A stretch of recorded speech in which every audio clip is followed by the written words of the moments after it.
All right, next lecture, lecture 25. We are still going to be talking about Brayton cycles in the later stages, the later pages of chapter 9.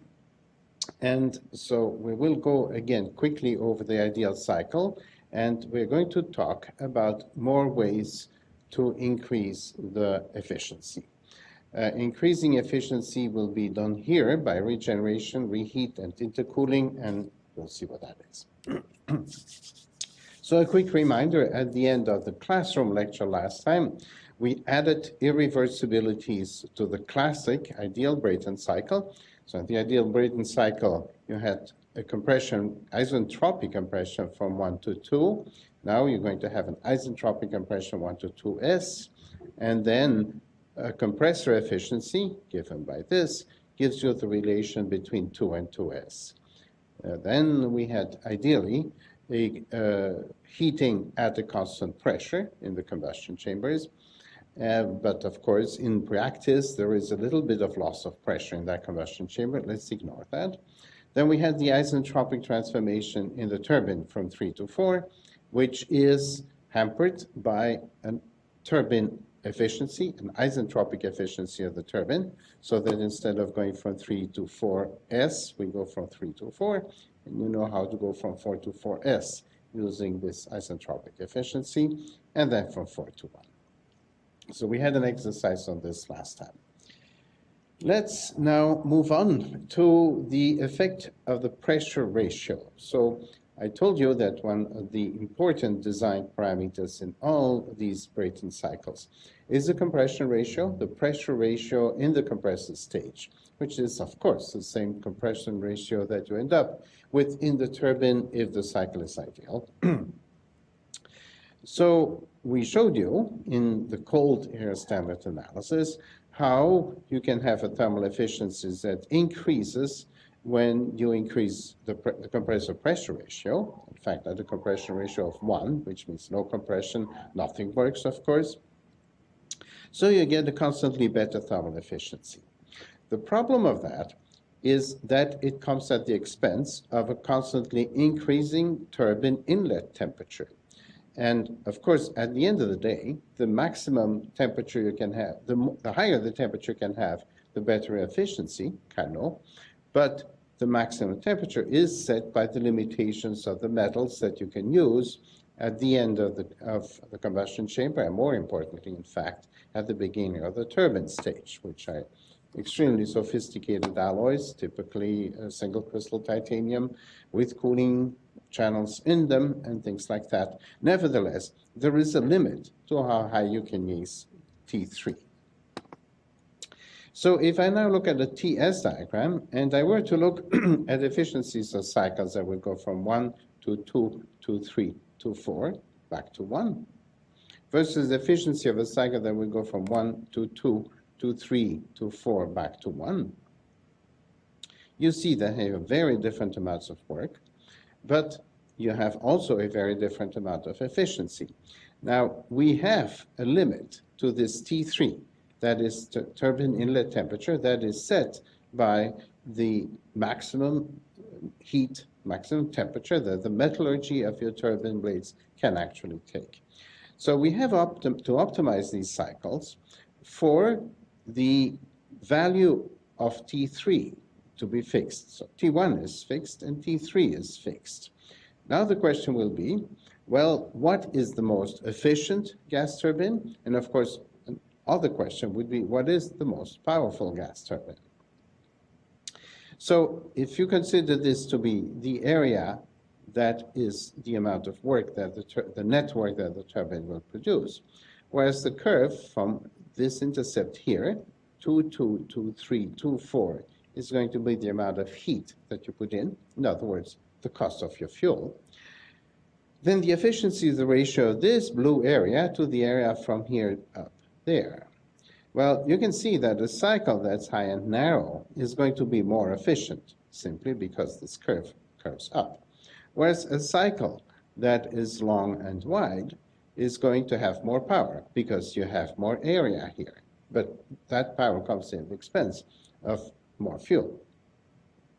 So one can optimize these things for power, which you will do in transportation applications like turbines that are used in airplane propulsion, or you can optimize this for efficiency, which we will do for turbines that are used in ground applications for power generation. Now, I will then demonstrate using cold air standard analysis during the class on the blackboard, because that won't slow me down, that the actual optimum compression ratio, which is the best ratio between the high pressure stage and the low pressure stage of the compressor, is scaled as T3, which is the maximum temperature you can put in, divided by T1 to the power K over 2 times K minus 1, where K is the ratio of Cp over Cv. So a typical number for K at air is about 1.4. And that gives you one design parameter that is really fixed by the metallurgy of your blades. We'll do this in class. It takes a little bit of algebra, and I won't do it here. Let's now look at other ways to optimize the efficiency of a gas turbine. Well, the first is called a regenerative cycle. So the concept of the regenerative cycle is that you have air that comes from the compressor out here, and so the air is a little bit hot. It's at temperature T2. In a classic cycle, you feed T2 straight into the combustor, and you go from 2 to 3. And so that's nice. But the hot air that comes at the exhaust of your turbine, T4, is typically at a higher temperature than the air that you feed out of T2.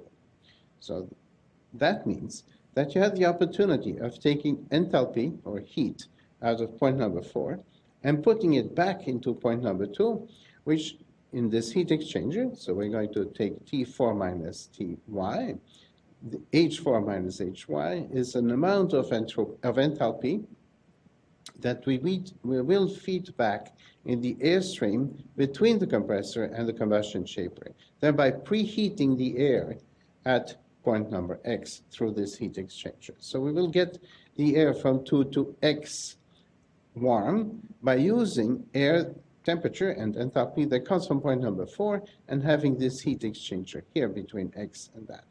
That means that then the fuel is only needed to get the enthalpy from X to 3. In other words, you need to fuel only the part X to 3 of the cycle. The amount of heat you put in then is going to be from this T equals 0 axis to X to 3 to 4 down. And this air from here to here to here to here is smaller, of course, than the air from here to here to here to here, which you would have if you didn't preheat it to X, by an amount that's really this amount of area here. All right. So let's write these equations down. Qin then becomes H3 minus Hx, which is clearly less than H3 minus H2. That's what I write here. Now, then you get the air to a temperature Tx, and Tx has to be smaller than T4, because the second principle of thermodynamics dictates that you cannot get this air at this point hotter than the air that's at that point, since you have to have heat go from here to here, and heat only will stream from a higher point to a lower point. Okay, so that sets Tx smaller than T4. Next, we look at the efficiency of the cycle. Well, the network, turbine minus compressor, is, of course, H4 minus H3 minus H1 minus H2, just like was before. But we divide this by H3 minus Hx, which is smaller than H3 minus H2, and therefore this ratio is larger than this ratio.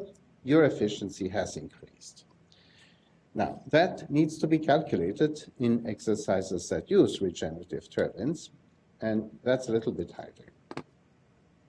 So let's consider this heat exchanger, and let's assume that you have a counterflow heat exchanger.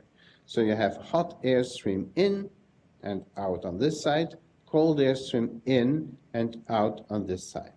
If your heat exchanger is absolutely perfect, the temperature here will end up the same as the temperature there, and the entire enthalpy that you will have dropped in this airstream, you will have recovered in that airstream. We're assuming, of course, that the volumetric flow rates, that the mass flow rates are the same, which they are because it's a closed cycle. If you look at the turbine, in the air that goes in here follows this path, and it's the same air that goes there. So the mass hasn't changed.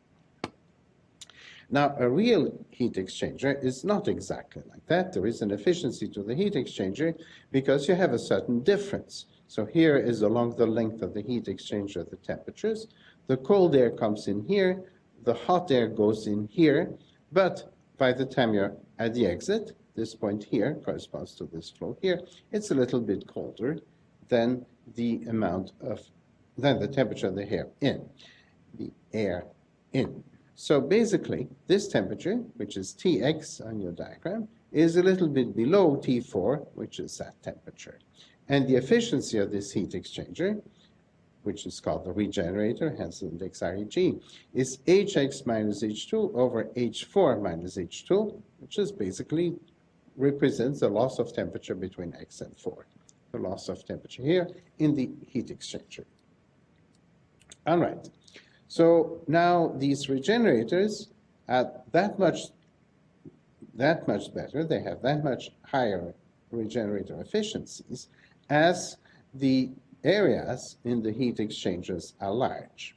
Now, large areas means large components, means lots of weight and lots of cost. And therefore, this is usually done when efficiency is at a premium and where weight doesn't matter that much, or plants that work all the time, where cost is probably a secondary consideration compared to, for example, fuel economy. So this is commonly done in large stationary power plants, but it's not commonly done in gas turbines used for applications on airplanes, because there they have to be compact and light. And so this would make much less economic sense. Now let's look at how you will solve a regenerative ideal gas turbine cycle in a problem. So you see that with this, your heat exchanger here sends its air out at point number y. So reality is, if we are going to make a cycle, the cycle is going to from 1 to 2, 2 to x, x to 3, 3 to 4, and then 4 to y. So this is the heat out. It's Hy minus H1. And y is necessarily below x, because you have dumped the air in here. It's actually, it might be below 2, but not necessarily so. So in fact, when you have a turbine like this, you have two unknowns, Tx and Ty. What matters in the analysis is not only the temperature and the enthalpy at x, but also the enthalpy at point 1, y, because that goes into your equations. So we have two equations. We have, on the one hand, the energy balance equation in the regenerator, which tells you that the enthalpy that you add to the input stream, so Hx minus H2 is what you increase the enthalpy for in the incoming stream, must be equal to the enthalpy that you put out of the stream that heats the other stream up. So the enthalpy H4 minus Hy. H4 minus Hy much equal Hx minus H2, the mass flow rates are the same. So this is one equation. And then the other equation is the effectiveness definition of the regenerator, which we just had before. Eta regenerator, which will give you 80% or something, Hs minus X minus H2 over H4 minus H2. So you have two equations, two unknowns, Hx and Hy. The fact is that when you try this in an actual experiment, in an actual problem set, you're not going to be able to find a direct linear solution. You're going to have to solve these two equations for two unknowns simultaneously. I'm going to have to solve this for Hx and plug it in here and solve for Hy, etc. Put that in your cycle. So two equations, two unknowns have to be solved by hand. You don't have a 1 to 2 to x to 3 to 4 to y. You can't just go step by step, 1 to 2 to 3 to x to 3 to 4 to y. You have to really write a set of two equations. So now my little accounting table won't work anymore. You're going to have two equations, two unknowns.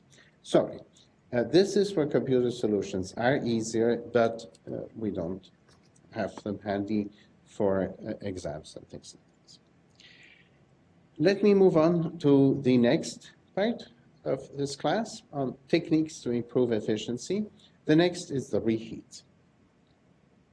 So here's my compressor, one single compressor, and I will go back to a single combustion chamber. So in your compressor, you have the isentropic compression, PR2 gives you PR1, P2 over P1. Very good. And you have compression ratio. Okay, now in the first combustor, you give in a certain amount of heat and you send that to a temperature T3.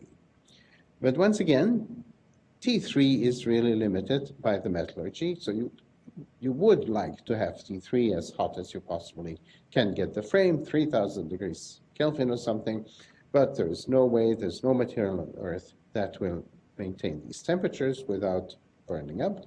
So you have a limited T3. Well, then what you do, so you go from 1 to 2, 2 to 3, and this is limited. Okay, so you go in two stages with your turbine. You have a first stage where you go from 3 to A, and you don't go all the way back to P1. You go to an intermediate pressure, PA, after which you send your air back into a second combustor, a reheat combustor, so you have more Q in here, and you go from A to B, A to B, A to B. And then you come back down at 4, and the rest of the cycle is the same as before. So now what you have is an additional piece of work here that you can carve out. This is the area A to B to 4 to 4 prime is an additional work that you can carve out. And you have as heat 1 to 2, 2 to 3, and then again A to B to 4 to back to 0 here. So your efficiency is H3 minus HA.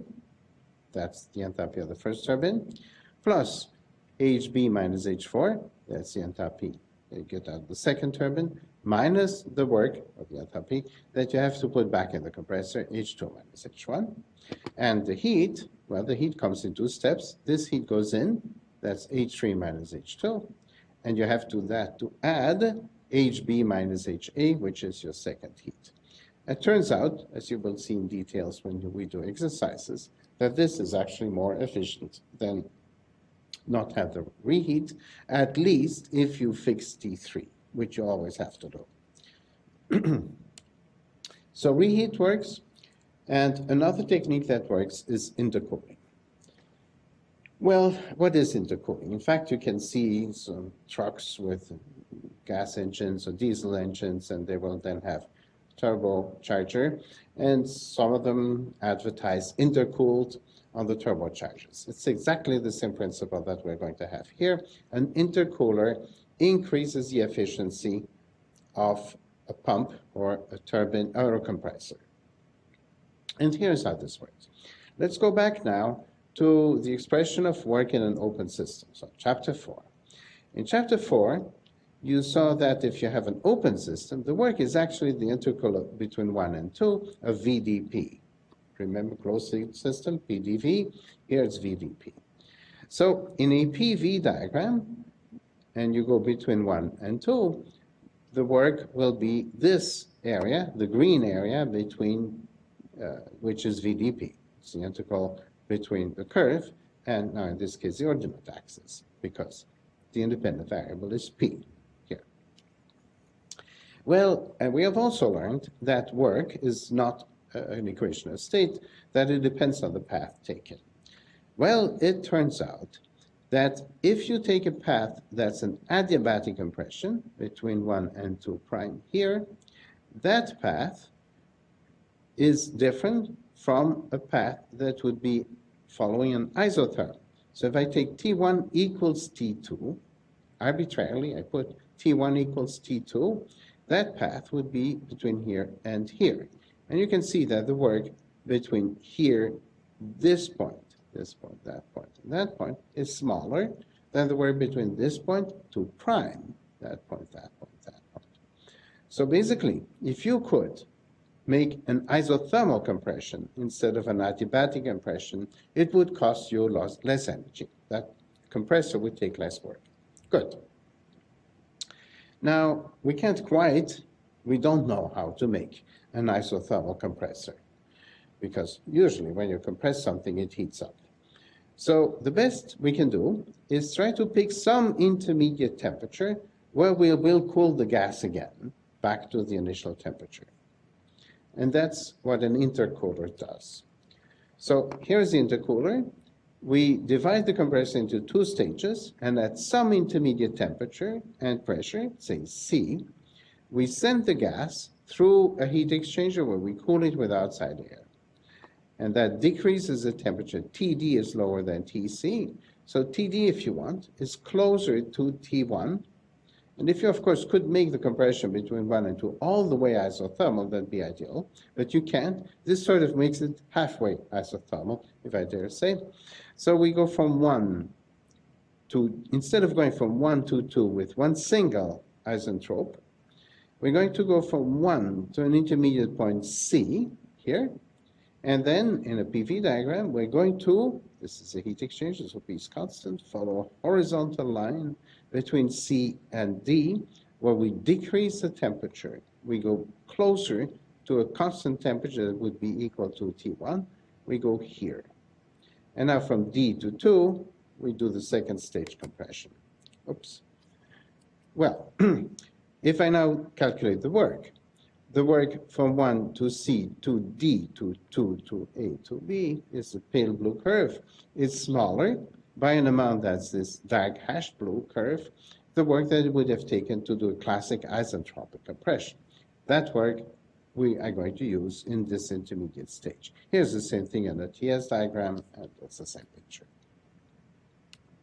Okay, now once again, we have to optimize the pressure at which we're going to locate this intercooler heat exchanger. So PC. Well, that again can be done using standard air analysis, cold standard air analysis. So we're giving you an inlet temperature pressure P1, and we're asking you to build us a compressor that will reach a pressure P2, and we can allow you to use an intercooler at some pressure P intermediate that you can pick. So what do?